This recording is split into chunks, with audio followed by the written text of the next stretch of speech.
পরশু বৃহস্পতিবার রাতে ঢাকা শহর সহ সারা দেশে এত ভাঙচুর হলো। ছায়ানট ভাঙলো, প্রথম আলো ভাঙলো, ডেইলি স্টার ভাঙলো, গতকাল আবার দেখলাম উদীচিতে আগুন দিয়ে ভাঙা হয়েছে। এই যে 152টা স্থাপনা কমপক্ষে সারা দেশে ভাঙা হয়েছে, তার মধ্যে 12 জন হলো আওয়ামী লীগ নেতার বাড়ি, যেখানে আবার আগুন দেওয়া হয়েছে।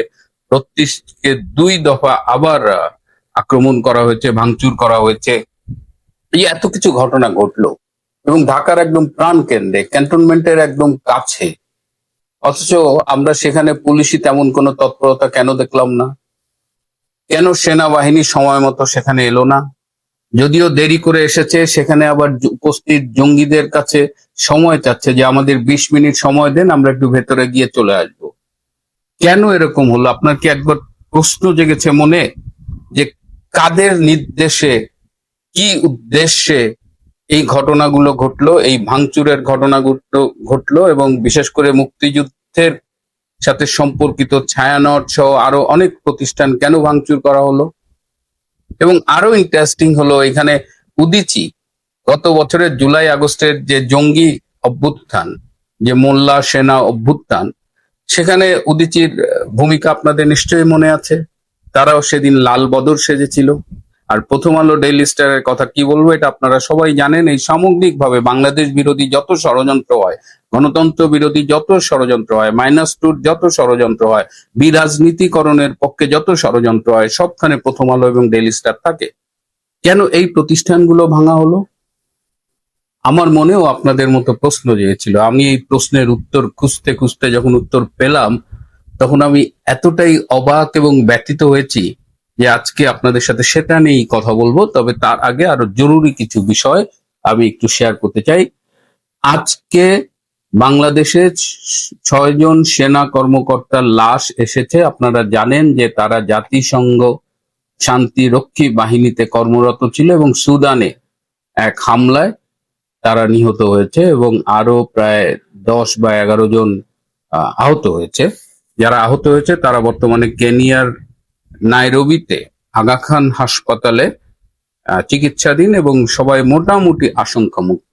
কিন্তু এই যে 6 জন সেনা কর্মকর্তার দেহ এলো, তাদের এয়ারপোর্টে রিসিভ করতে গিয়েছে chief of general staff lieutenant general Shamim এবং আরো কয়েকজন এই বিমানবন্দরের লোকজন, আর্মির লোকজন।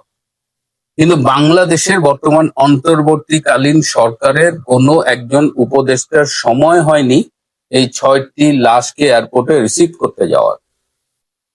অথচ আপনারা জানেন যে গত কয়েকদিন ধরে উন্মাদনা চলছে। এই ওসমান হাদিকে শ্রেষ্ঠ বাঙালি, সর্বকালের শ্রেষ্ঠ বাঙালিও কেউ কেউ বলছে। তাকে নিয়ে কত মাতম, এবং তার মৃত্যু সংবাদে সারা দেশ জুড়ে ভাঙচুর, সন্ত্রাস, নৈরাজ্য। এটা নিয়ে গতকালও আমি বলেছি এবং সেনাবাহিনীতে এটা নিয়ে কিন্তু ব্যাপক ক্ষোভ হয়েছে। এবং আজকে তারা আশা করেছিল প্রধান উপদেষ্টার না হোক, অন্তত একজন উপদেষ্টা হলেও সেই লাশগুলো রিসিভ করতে এয়ারপোর্টে যাবে, কিন্তু কেউ যায়নি। আজকে 27 বছরের প্রথম আলো, এই 27 বছরের পথ চলায় যে কোনোদিন একদিনের জন্য তার প্রকাশনা বন্ধ রাখেনি সরকারি ছুটি ছাড়া, সেই প্রথম আলো গতকাল প্রকাশিত হয়নি এবং আজকে প্রকাশিত হয়েছে। এবং আজকে প্রকাশিত হয়েছে, তারা শিরোনাম করেছে প্রথম আলোর ডেইলি স্টার আক্রান্ত। কিন্তু 32 ভাঙলে তারা লেখে যে 32 ভেঙেছে ছাত্র জনতা। ডেইলি স্টার, প্রথম আলো কারা ভেঙেছে? এই প্রশ্নের উত্তর কিন্তু পুরো রিপোর্টটা পড়ে আমি কোথাও পেলাম না যে কারা ভেঙেছে। এটা পুড়িয়েছে, আগুন দিয়েছে, ভেঙেছে, সব লেখা আছে, কিন্তু কারা ভেঙেছে, এটা কি ছাত্র জনতা না কারা, সেটা কিন্তু নেই। আমি আরো অবাক হলাম যে প্রফেসর ইউনূসের সাথে ফোনে কথা বলেছে 2 সম্পাদক, মতিউর রহমান এবং মাহফুজ ভাই, এবং একটা সরকারের প্রধান তিনি ব্যথিত হয়েছেন এই ঘটনায়। শুধু আমাদের মতো আমজনতার মতো তিনিও ব্যথিত হয়েছেন, আর কিছুই তার করণীয় ছিল না।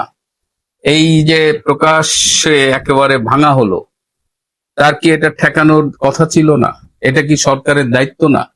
এবং আরো অবাক করা ব্যাপার কি জানেন, এই মতি ভাই এবং মাহফুজ ভাইকে দেখলাম যে একেবারে গদ গদ হয়ে গেছে এবং তাদের কথাবার্তা, আচরণে মনে হয় এটা বোধহয় আওয়ামী লীগ এসে পুড়িয়ে দিয়েছে, ফ্যাসিস্ট এসে ভেঙে দিয়েছে। মূল ঘটনা হলো, এটা বিশ্বাস করতে আপনাদের অনেকের কষ্ট হবে, কিন্তু আমার সূত্র আমাকে নিশ্চিত করেছে যে অন্তর্বর্তীকালীন সরকারের প্রধান উপদেষ্টা ডক্টর মোহাম্মদ ইউনূসের নির্দেশে সারা দেশব্যাপী এই ভাঙচুর হয়েছে। এবং এই যে স্পেসিফিক ইনস্টিটিউশন, ছায়ানট, প্রথম আলো, ডেইলি স্টার, এই সব ভাঙচুরের নির্দেশ দিয়েছিলেন স্বয়ং প্রধান উপদেষ্টা। তার এই নির্দেশ বাস্তবায়নে সমন্বয়কের ভূমিকা পালন করেছে তারই এক বিশেষ সহকারী, যিনি একটি ভিনদেশী নাগরিক। এই বিশেষ সহকারী তার খুব ঘনিষ্ঠ একজন প্রবাসী ইউটিউবার, যিনি ফ্রান্সে থাকেন, তার সহায়তা কামনা করেছেন। এবং তখন সেই ফ্রান্সের ইউটিউবার তার আরেকজন অনুসারী ইউটিউবার, যিনি মার্কিন মুলুকে থাকেন, তার সাথে কথা বলেছেন। এবং এইবার আপনারা দুয়ে দুয়ে চার মিলান দেখবেন, যখন ভাঙচুর চলছে, প্রথম আলো ভাঙা হয়েছে, এবার আপনারা ডেইলি স্টারে আসেন, কারা কারা এই ইনস্ট্রাকশন গুলো দিয়েছে ফেসবুকের মাধ্যমে। এবং এটার জন্য বৃহস্পতিবার বেছে নেওয়া হয়েছিল, যে বৃহস্পতিবার রাতের পরে শুক্রবার দিন ছুটি, সুতরাং এই ঘটনাগুলো ঘটানো খুব ইজি হবে। এবং এই ব্যক্তিগত সহকারীর পক্ষ থেকে স্বরাষ্ট্র উপদেষ্টাকে বলা হয়েছিল যে যেহেতু উসমান হাদি মারা গেছে, ছাত্র জনতা শোকাহত, তারা স্বতঃস্ফূর্তভাবে শোক জানাতে রাস্তায় নামতে পারে, তাদের যেন কোনোভাবে বাধা না দেওয়া হয়।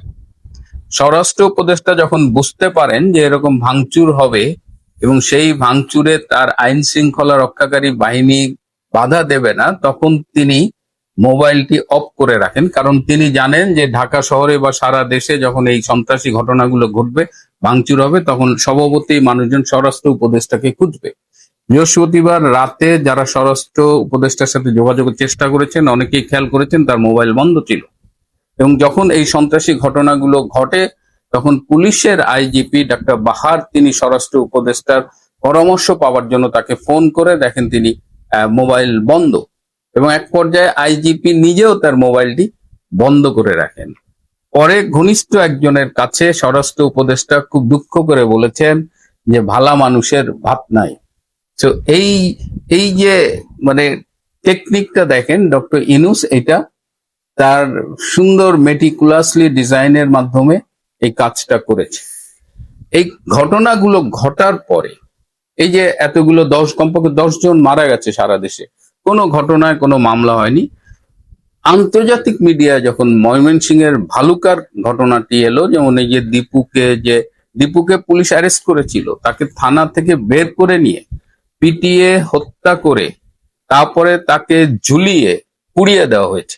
এই ঘটনায় আন্তর্জাতিক মিডিয়া যখন সোচ্চার হয়েছে, তখন 7 জনকে একটা আই ওয়াশের জন্য গ্রেপ্তার করা হয়েছে।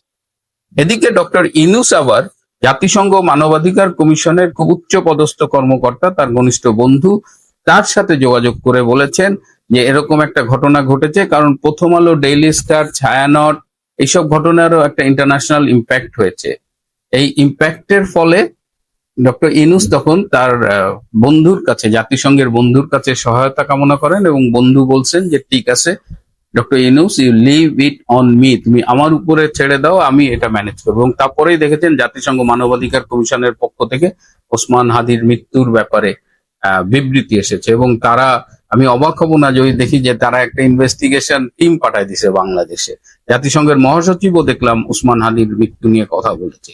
সুতরাং এই যে মেটিকুলাসলি ডিজাইন, এই পুরা ডিজাইনটা খুব নিখুঁত ভাবে করা হয়েছে। একটা মাত্র ভুল সেখানে হয়েছে, যে এই উগ্র জঙ্গি গোষ্ঠী, সন্ত্রাসী গোষ্ঠী, তারা ভারতের চিটাগাং এবং খুলনার স্থানীয় কার্যালয় এবং তাদের যে